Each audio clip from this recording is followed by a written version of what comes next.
सरकार का कहना है कि गुणवत्तापूर्ण शिक्षा के लिए हम ये कर रहे हैं, तो हम लोग उसका स्वागत करते हैं। गुणवत्तापूर्ण शिक्षा की मांग हम भी लंबे समय से कर रहे थे, पिछले 4-5 सालों से कर रहे थे। लेकिन शिक्षक अभ्यर्थियों और नियोजित शिक्षकों के साथ भी अन्याय नहीं होना चाहिए। हम ये सरकार से मांग करते हैं कि उनके साथ आप न्याय कीजिए।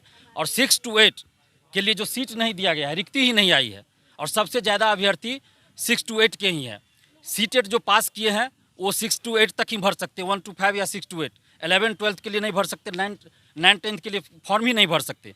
और जो बीएड किए हुए हैं वो भी अभी कंफर्म नहीं है कि 1 to 5 में वो क्वालिफाई कर जाते हैं तो उनको नौकरी मिलेगी कि नहीं मिलेगी, क्योंकि सुप्रीम कोर्ट में केस चल रहा है। जो बीएड पास है उनको अलाउ किया जाएगा या नहीं, अभी तक है कि डीएलएड वाले ही 1 to 5 में जा सकते हैं। तो ऐसी परिस्थिति में जो बीएड किए हुए हैं, वर्षों से पात्रता परीक्षा पास किए हुए हैं, तो वो लोग कहाँ जाएंगे? वो फॉर्म भर भी देंगे तो सरकार क्या गारंटी देगी कि 1 to 5 में उनका सिलेक्शन होगा और उनको जॉब मिलेगी, क्योंकि सुप्रीम कोर्ट में केस चल रहा है।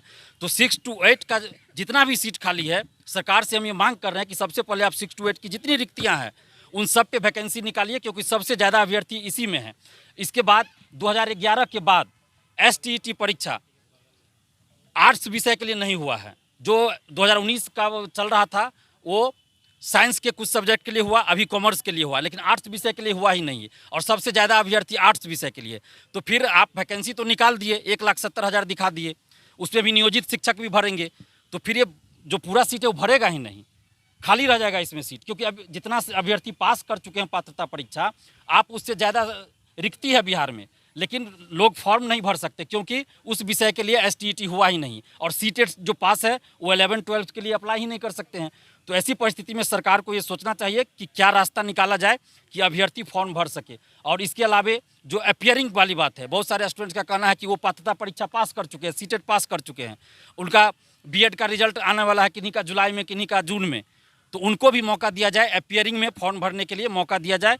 ये हम लोग की मांग है और इसीलिए हम आज प्रेस कॉन्फ्रेंस बुलाए हैं। तो सरकार से हम यही मांग कर रहे हैं कि आप इस पर ध्यान दीजिए और ज़्यादा से ज़्यादा अभ्यर्थियों को मौका मिले शिक्षक बहाली में। चूँकि हर साल तो शिक्षक बहाली आती नहीं है, तो इसलिए आप ऐसा रास्ता निकालिए कि ज़्यादा से ज़्यादा शिक्षक अभ्यर्थी फॉर्म भर सके और गुणवत्तापूर्ण शिक्षा के लिए अग्रसर हो सके, शिक्षा विभाग भी अग्रसर हो सके, बिहार सरकार अग्रसर हो सके और शिक्षक भी हो सके। और एक और पॉइंट है कि नियोजित शिक्षक जो 4 लाख है लगभग, और जो नए अभ्यर्थी शिक्षक अभ्यर्थी, दोनों को आप एक साथ परीक्षा ले रहे हैं, जो कि कहीं से उचित नहीं है। आपको दोनों का अलग अलग परीक्षा लेना चाहिए। अगर नियोजित शिक्षक को आपको लेना है परीक्षा, राज्यकर्मी का दर्जा देने के लिए आपको, हम तो मांग कर रहे हैं कि आप बिना शर्त नियोजित शिक्षक को राज्यकर्मी का दर्जा दीजिए, क्योंकि उनकी भी नियुक्ति नीतीश कुमार जी के मुख्यमंत्री काल में ही हुआ है, किसी और के काल में नहीं हुआ है। तो आप उनको बिना शर्त राज्यकर्मी का दर्जा दीजिए और उसके बाद आप डिपार्टमेंटल परीक्षा लीजिए, या बीपीएससी से ही लेना है तो उनका अलग से परीक्षा लीजिए नियोजित शिक्षक का। आप फ्रेश जो ले रहे हैं, जो नए अभ्यर्थी है शिक्षक अभ्यर्थी, उनके साथ उनको मत मिलाइए, अलग अलग एग्जाम लीजिए।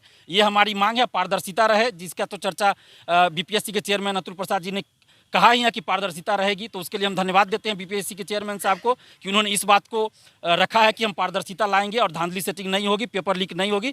तो इसके लिए हम धन्यवाद देते हैं अतुल प्रसाद जी को। साथ ही नीतीश कुमार जी से ये मांग कर रहे हैं, तेजस्वी यादव जी से मांग कर रहे हैं, जब आप बिहार में 10 लाख 20 लाख नौकरी की बात कर रहे हैं, तो आप इस तरह की वैकेंसी निकाल रहे हैं जिसमें कि अभ्यर्थी फॉर्म ही नहीं भर पाएंगे, तो आधा से ज़्यादा सीट तो खाली रह जाएगा, तो फिर नौकरी किन को मिलेगी? तो इसलिए आप इस पर ध्यान दीजिए। 6 to 8 का आप जितना भी रिक्ति है उस पर वैकेंसी निकालिए, नियोजित शिक्षक के लिए अलग और फ्रेश जो अभ्यर्थी हैं शिक्षक अभ्यर्थी उनके लिए अलग एग्जाम लीजिए। यही हमारी मांग है।